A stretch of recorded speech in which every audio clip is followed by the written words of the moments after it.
Après la mort du grand Barbe Blanche, Moi, je me dis surtout, bon, je reste sur l'idée que Barbe Blanche aurait terminé la marine. Hein, quand on regarde la réaction de Sengoku, comment il s'est chié dessus, comment il a déjà, maintenant que Ace n'est plus là, il n'a plus de raison de se retenir. Le mec, à lui tout seul, il aurait tout terminé. Hein. Quand t'es l'homme tremblement, les mecs devant, ils restent pas debout. Hein. Donc carrément, vous imaginez, il y aurait plus de marine, juste avec le sacrifice d'un seul homme. C'est une vraie dinguerie. C'est vrai que Barbe Noire, waouh, c'est de la folie de se dire qu'il a sauvé les fesses de Sengoku. une place est restée vacante bah. parmi les 4 empereurs durant un petit moment. Mais sachant que ici, ce n'est pas Barbe Noire qui est venu remplacer la place de son ancien capitaine, qui à l'époque pourrait être nommé comme empereur des mers pour qui lui succéder. On pourrait penser à Baggy qui a des... Ah ouais, qui aurait pu être Yonko C'est vrai que c'est compliqué, hein. Il y aurait eu qui? Il y aurait eu peut-être Marco, vu que c'est un petit peu le seul pirate avec un équipage et de l'influence à ce moment-là. S'il avait voulu devenir Yonko, il aurait pu en tout cas. Il aurait pu reprendre un petit peu le truc de Barbe Blanche et comme ça, voilà, son village est bien, il y a toujours la protection d'un équipage de fous. Bon, le problème c'est que c'est la puissance en fait. Et Marco il manque, oui, il n'y aurait pas... En fait, Baggy, c'est ça que les gens comprennent pas. Les gens pensent que Baggy, c'est par rapport à Mio, que non. C'est pas parce que... C'est pas... Baggy, il est pas devenu Yonko parce que dans son équipage, il y a un niveau Yonko. Non, ils comprennent pas. Il y en a beaucoup qui ont du mal avec le concept même d'un équipage Yonko. Il faut que le Yonko il faut un minima que les gens pensent qu'il a le niveau. Ça marche pas comme ça, en fait. C'est pas Yonko par procuration via un de tes commandants. C'est pas comme ça que ça fonctionne. Mais du coup, il y aurait pas eu d'autres Yonko. Le seul truc qu'on aurait pu avoir, c'est Marco. Et Kaido aurait pu aller le tabasser pour récupérer toutes ces îles et tous ces territoires, ouais. Ou Big Mom, il aurait pu aller tabasser Marco, ouais, c'est ce qui aurait pu se passer. Déjà durant l'ellipse, son business juteux qui s'est déjà créé et il possède une petite influence qui lui Aramaki. permet de monter Shichibukai. Mais je pense que c'est pas assez pour le monter. Aramaki devient Yonko, Kaido, il lui envoie juste King pour le tabasser et récupérer tous les territoires. Empereur. Il en faut plus. Alors pourquoi pas tout simplement Marco? Alors oui, je sais, il n'est pas assez puissant pour tout ça, mais par contre il possède indirectement tous les membres de l'équipage de Barbe Blanche et les territoires pour le devenir. De base, c'est tout l'équipage de Teach qui s'est permis d'aller conquérir les territoires de Barbe Blanche, conduisant un an après l'ellipse à la guerre des représailles. Événement qui conduira à la montée en tant qu'empereur de Barbe Noire, comme nous l'a confirmé Robin au chapitre 820. Donc si personne ne s'était mis... Mais oui, le pirate le plus fort du monde hors Yonko, du coup c'est Rayleigh. C'était Rayleigh en fait. C'est Rayleigh qui aurait pu devenir Yonko. Bon il est en retraite, hein, ça marche pas. Et ouais, il aurait pu, en termes de puissance, en tout cas c'est lui qui était le plus proche. C'est fou, hein, Rayleigh vieux. Hein. Maintenant on imagine le Rayleigh Prime et on imagine le capitaine de Rayleigh Prime. Ah, c'est une dinguerie les mecs, hein. Dans le chemin de l'équipage de Barbe Blanche et ses territoires, Marco en gagne... Pourquoi je vous dis que Roger c'est pas n'importe qui, hein. Quand en second c'est Rayleigh, concrètement, Roger il était pas juste un tout petit peu plus fort que Rayleigh, hein, ça marche pas comme ça. Tout comme Luffy est bien plus fort que Zoro, Shanks est bien plus fort que Ben Beckman, Kaido est bien plus fort que King, Big Mom est bien plus fort que Katakuri, et Roger est bien plus fort que Rayleigh, ça marche comme ça. C'est la hiérarchie, c'est comme ça que ça marche. Gagnant la confiance de ses anciens alliés de Newgate, aurait eu son nom associé en tant qu'empereur. Pas directement pendant l'ellipse, mais après les 2 ans. Certains vont écrire en commentaire, mais pas du tout, c'est pas dans sa personnalité. Et moi je vous répondrai, ouais et... Le titre d'empereur, ça vient pas en choisissant, c'est pas une question de volonté. C'est le gouvernement mondial et la marine qui reconnaissent les individus comme aptes au titre. Donc si Marco a l'influence et la puissance suffisante, il n'a pas le choix. Une populaire opinion, Rayleigh est meilleur que Roger. C'est-à-dire, frérot. Tu vois, il y a une populaire opinion et une populaire opinion. Il est meilleur que Roger, c'est-à-dire, c'est un meilleur personnage ou c'est-à-dire meilleur. Le meilleur est ambigu. Il le devient. Et puis même, si on prend le point qu'il ne voudrait plus se battre sans son capitaine, permet de continuer à voguer sur les mers avec l'équipage de Barbe Blanche pendant 1 an avant de se faire rouster par Teach.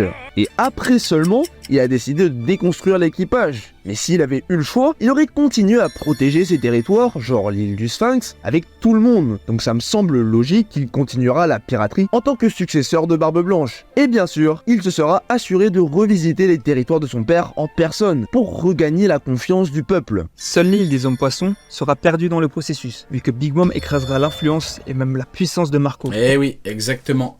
C'est ça le problème. Voilà pourquoi, quand t'es un empereur, il te faut un minimum de puissance, sinon tu te fais écraser. Et voilà, c'est pour ça qu'on parle d'équilibre du monde. Hein. Voilà, l'équilibre du monde n'est possible que de par le niveau des uns et des autres. Hein. C'est comme ça que ça fonctionne. Hein. Donc forcément, voilà, Baggy, le seul truc, c'est que les gens pensent qu'il a le niveau. Sinon, quoique, si demain on apprend que c'est une fraude, il n'y a plus Big Mom, il n'y a plus Kaido, Barbe Noire. Ouais. Si demain on apprend que c'est une fraude, Barbe Noire est capable d'assiéger le territoire de Baggy. Et dans ce cas-là, on aurait un Shiryu contre Mihawk. Ouais. Et on aurait un Kuzan contre Crocodile. Ouais. Ouais, bah ouais. Effectivement, maintenant que j'y pense, si demain Barbe Noire a des infos comme quoi Baggy est une fraude, eh ben il peut totalement attaquer l'équipage de Baggy pour récupérer des ressources, des territoires. Ouais, c'est une possibilité. Profitant ainsi du moment entre la mort de Barbe Blanche et la visite de l'île par Marco pour prendre sous son aile l'île des hommes poissons et en faire une usine à sucrerie. Et concernant le cas Weeble, qui avait giflé différents membres de l'équipage de Newgate, on pense qu'en ayant un équipage soudé contrairement à l'histoire de base, Weeble se fait éclater par les membres de Barbe Blanche. Bah oui, imaginez 1 contre 1000, il va pas faire long feu le petit Weeble. S'il décide de régler le problème, Marco, il est en avantage vu l'effectif du navire. Weeble va pleurer comme une victime. On rappelle que Marco est de fait supérieur à Weeble, hein, parce que quand Marco était là-bas, ils ont rien fait. Quand Weeble était là-bas, ils ont envoyé directement un amiral. Vous en tirez vos conclusions. C'est tout ce qui va se passer. Donc c'est bien Marco qui devient empereur succédant à la place de son capitaine. Ensuite, rapidement, la ruche reste possédée par Ochogu, l'ancien membre des Rocks, vu que l'événement de Rookie Port ne pourra pas se produire sans Barbe Noire. Ça conduit donc au fait que Koby ne gagne pas son titre de héros et reste bien moins apprécié et connu par le monde. Donc sans cet événement et sans Barbe Noire, l'île reste sous le contrôle de la même personne. C'est fou, hein. Il démontre parfaitement à quel point un seul personnage peut changer beaucoup de choses dans un monde tout entier, enfin dans le monde tout entier de One Piece, hein. C'est vrai que Barbe Noire, à lui tout seul, il a changé tellement de choses. Mais attardons-nous plutôt sur un détail important. Qui voit l'âge? L'île reste sous le contrôle de la même personne tout simplement. Il est là. Attardons-nous plutôt sur un détail important. Que devient Aokiji? Parce que oui, attention. Oui, que devient notre petit cousin? Bah du coup, il devient vagabond. Ce serait un homme qui vagabonde, qui ne fait pas grand-chose. Hein. Ouais, il est en train de boire, effectivement. Pour ceux qui ne sont pas à jour, durant l'ellipse, il y a eu la rencontre entre Barbe Noire et Kuzan dans une taverne du Nouveau Monde, et c'était sur le point de très mal finir entre les deux au début. Mais Teach a su le convaincre de le rejoindre, et c'est ainsi que Kuzan est devenu un membre de l'équipage. Mais alors sans cette fameuse proposition, Aokiji, après son combat face à Akainu pour le titre d'amiral en chef, aurait fini 10 jours, hein. Je le rappelle, 10 jours. Seul. D'une part, s'étant écarté de la marine, et d'autre part, n'ayant plus aucun noyau sur lequel se rattacher. Alors, sachant le traumatisme qu'il a vécu à Ohara, on le voit bien devenir un véritable révolutionnaire, rejoignant ainsi le fils de son maître, Monkey D. Dragon. La honte. Si on avait eu ce scénario, d'ailleurs pour ceux qui pensent encore qu'Aokiji est un révolutionnaire, moi je vous le dis, hein, c'est la honte pour Garp. Garp est dans la marine, il est resté marine jusqu'au bout, jusqu'à la fin. On l'a retrouvé inerte avec le froc plein par terre sur la ruche. Son fils fait la révolution, il ne l'a jamais rejoint. Jamais. Si Aokiji, qui entre guillemets renié son maître, intègre les révolutionnaires, qui est un acte que Garp aurait dû faire, ça aurait été la honte pour Garp. C'est mon avis. Dragon, un homme qui est prêt à faire une guerre totale au gouvernement mondial. Il a 190 ans, Garp, il est incapable de prendre de bonnes décisions. C'est n'importe quoi. Le monde attend notre réponse, comme il nous le disait fièrement au chapitre 100. Alors quoi de mieux que recruter des éléments extrêmement puissants? Vous imaginez les révolutionnaires avec Garp? Vous imaginez? Pour la marine, bon, la marine a déjà 48 Yonko. Un Yonko en moins, ça n'a pas changé grand chose. Ils avaient déjà Kuzan, Kizaru, Akainu, Sengoku, Mihawk en tant que Shibukai, ça fait déjà 5 Yonko. Si on cherche bien, on peut encore en trouver 2 ou 3. Bon, bah Garp, si on rejoint Dragon, ça n'a pas changé grand chose à la marine, non? Pourquoi il l'a pas fait? Pourquoi est-ce qu'il ne l'a pas fait? C'est son fils, hein, le révolutionnaire en chef. Hein. Pourquoi ne l'a-t-il pas fait? Voilà, la connerie de Garp expliquée simplement.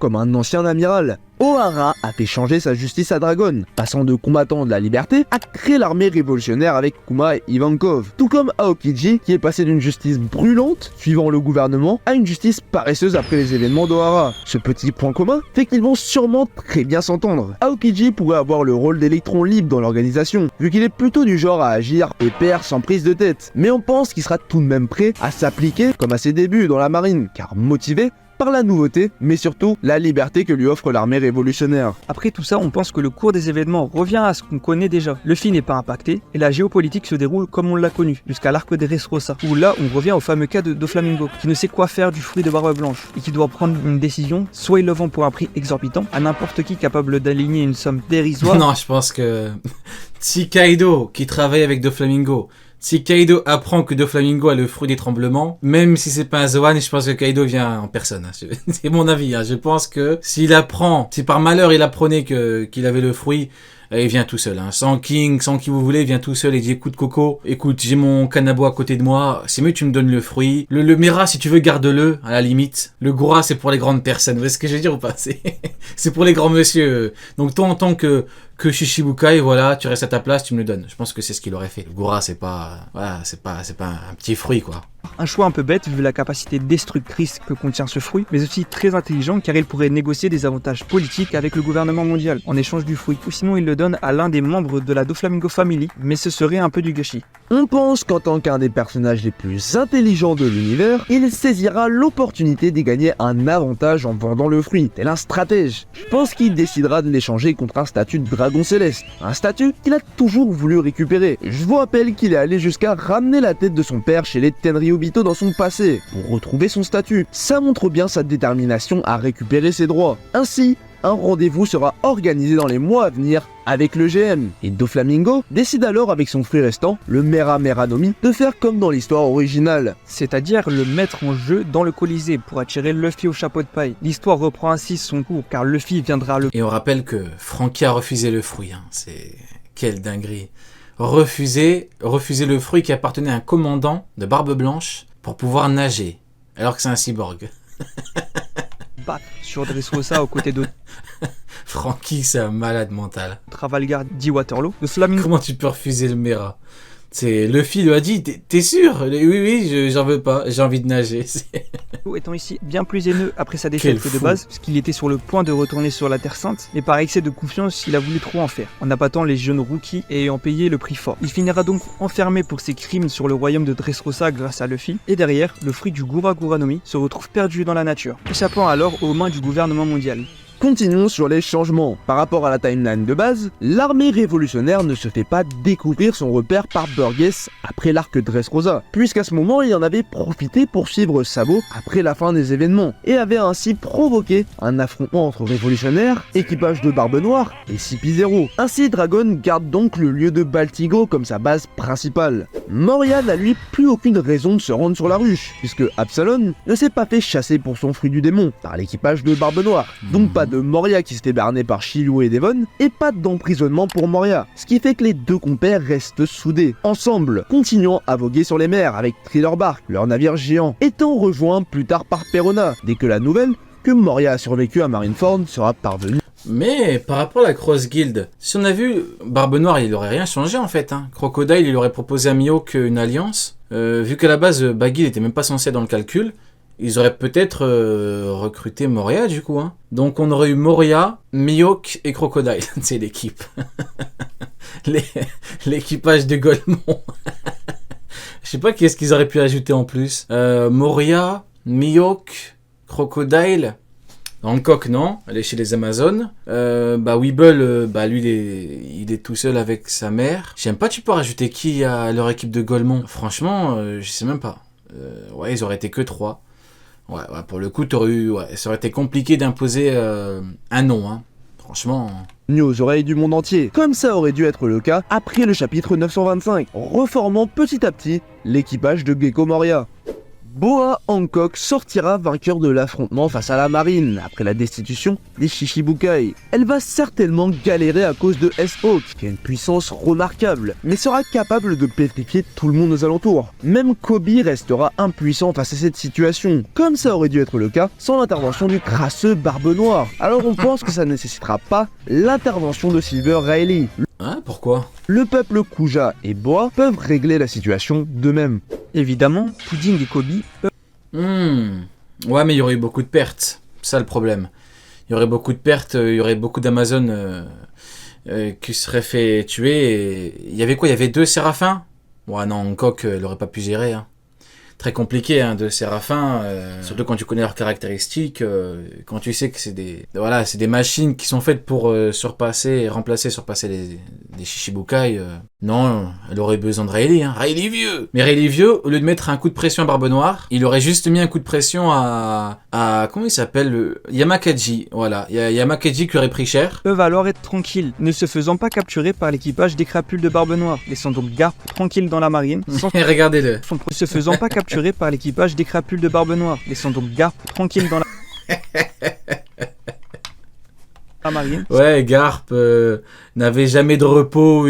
Toute sa vie, il a passé à Ne se faisant pas capturer capturer par des l'équipage pirates légendaires, à mener des crapules de Barbe Noire, d'incroyables laissant donc combats. Garp tranquille dans Regardez-moi ça, ouais ça. L'une des rares fois on le voit quand il a l'âge de son prime, regardez ce qu'il fait. On l'a vu 2 fois l'âge de son prime, 3 fois. Une fois il crie comme un golemon en God Valley, une fois il est en vacances, une fois il galère contre Don Shinjao. Tout est là, j'invente rien. sans son protégé à aller récupérer. Et enfin le 4 Trafalgar Law, qui se fait pourchasser par Barbe Noire, en quête de son fruit, le OPOP Nomi, n'existe pas non plus dans cette timeline, laissant ainsi l'équipage des Hurt indemne de tout ça, et leur navire intact. Alors ils naviguent dans la destination que Law avait choisie avant de partir de Wano, sans problème. Donc si on devait faire une synthèse de cette timeline, de par la mort de Barbe Noire à Impel Down par Magellan, Aokiji est devenu révolutionnaire, comprenant à quel point il ressemblait à Dragon, et pouvant enfin agir à sa guise pour exprimer sa justice, mais aussi destituer l'horrible gouvernement mondial. Doflamingo a récupéré le fruit de Barbe Blanche et a essayé de magouiller avec le gouvernement pour en retirer les avantages de la vente du fruit, mais ça n'aboutira pas à grand chose, de par la venue de Luffy et Law à Dressrosa. Kobe n'est pas devenu le héros de la marine sans l'événement de Rocky-Port. Marco a succédé à son padri en tant qu'empereur et a su s'imposer comme étant digne de lui succéder par ses alliés et les différentes... Ouais, moi le seul truc qui me fait chier, c'est que ça manque de Shiryu. Voilà, beaucoup d'éléments, beaucoup d'événements, beaucoup de trucs pas mal, mais je ne sais pas ce que Shiryu fait dans l'histoire. Et ça, c'est désolant. Voilà, je ne sais pas ce qu'il devient. Heureusement qu'il a été intelligent hein, et qu'il a aidé Barbe Noire. Voilà, parce que maintenant il est au sommet, il est sur la ruche et il a mélangé comme jamais Iron Park qui est venu faire du boucan chez lui, tel un boucanier. Donc heureusement qu'il est là chez lui. Hein. territoire de... Il meurt. Ah, j'ai pas entendu. Ah, il est mort. Ah ouais. Ah bah heureusement qu'il a sauvé Barbe Noire. Hein. Barbe Blanche. Avec tous ces changements, on comprend mieux l'influence de Barbe Noire. Il est impressionnant oui. à la géopolitique de One Piece. Rien que sa chasse aux fruits du démon l'a amené à confronter de nombreux personnages puissants. Et rien que sans cette chasse, beaucoup ont une aventure bien plus posée, sans accrochage. Il fait partie intégrante de l'histoire. C'est un ou même le personnage antagoniste. Ah ok, c'est une hypothèse, il a pas dit ok. Principal de l'histoire. L'enlever change tout, pour le bien comme pour le pire. Bref, j'espère que vous avez apprécié découvrir cette unité. Attendez, par contre, si tu retires Garp, qu'est-ce qui change? Si on retire Garp au monde de OP, bah non, il n'y a pas d'enfant, du coup il n'y aurait pas de Dragon, il n'y aurait pas de Luffy, ah bah ce serait bête. Ah non, ce serait bête. Bon, imaginons que Garp meurt quand Luffy est déjà enfant, ce serait mieux. Parce que c'est vrai que bon, ce serait bête que Luffy n'existe pas, quoi. Ce serait con. Franchement, s'il y a bien un truc qu'on peut accorder à Garp, c'est d'avoir eu un enfant. Voilà, on peut remercier la femme qui a accepté d'avoir cette énorme fraude, cet immense vendu comme mari. Je ne vous connais pas, madame, mais j'ai un immense respect pour vous. Voilà, je vous dédicace, big up. Heureusement que vous avez fait vos affaires avec l'infâme Iron Park. Mais du coup, si Parp meurt quand Luffy est déjà vivant, ouais, ça change pas grand-chose. Hein. Marineford, ça change pas grand-chose et on n'aurait pas eu la ruche. Ouais. Ça me ferait quand même chier de me dire qu'on n'aurait pas la ruche. Ouais, non, parce que la ruche, c'est le divertissement, donc non. Donc non, bah non, je suis bien content que Garp ait existé finalement. Voilà, big up à sa femme, pas à lui. Big up à sa femme. Je ne dédicace pas les vendus, moi.